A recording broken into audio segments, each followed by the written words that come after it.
সম্মানিত দেশবাসী ও মুক্তিকামী ছাত্র জনতা, শহীদের রক্তের বিনিময়ে ছাত্র নাগরিকের অভ্যুত্থানের মাধ্যমে আমরা যেই ফ্যাসিস্ট হাসিনার পতন ঘটিয়েছি এবং একটি নতুন বাংলাদেশের আকাঙ্ক্ষা করছি, তাকে নস্যাৎ করতে বিভিন্ন শক্তি ইতিমধ্যে তৎপর হয়েছে এবং নানা ধরনের ষড়যন্ত্র এবং পরিকল্পনা করা হচ্ছে।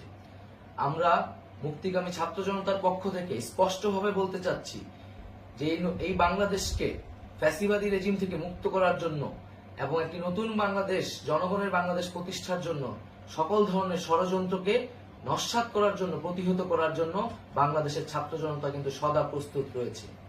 আমরা দেখতে পাচ্ছি নানান জায়গায় লুটপাট, সহিংসতা এবং সাম্প্রদায়িক হামলার মতো ন্যাক্কারজনক ঘটনা ঘটছে।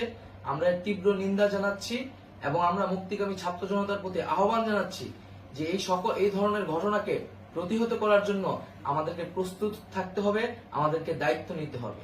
কেউ যাতে এই আন্দোলনকে নস্যাৎ করার জন্য এই ধরনের ঘটনা ঘটানোর সুযোগ না পায়, সেদিকে আমাদের সদা সতর্ক থাকতে হবে।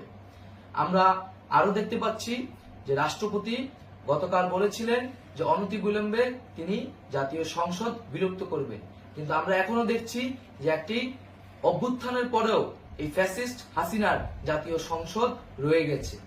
তাই আমরা ঘোষণা করছি যে আজ দুপুর ৩টার মধ্যে এই ফ্যাসিস্ট হাসিনার যে জাতীয় সংসদ, সেই সংসদের বিলুপ্তি ঘোষণা করতে হবে। যদি আজ বিকাল ৩টার মধ্যে এই জাতীয় সংসদের বিলুপ্তির ঘোষণা না আসে, তবে আমরা কঠোর কর্মসূচি দিতে বাধ্য থাকব।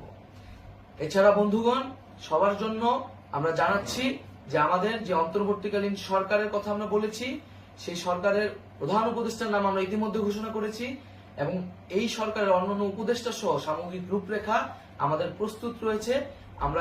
আমরা খুব শীঘ্রই সেই রূপরেখাটি জাতির সামনে উপস্থাপন করব।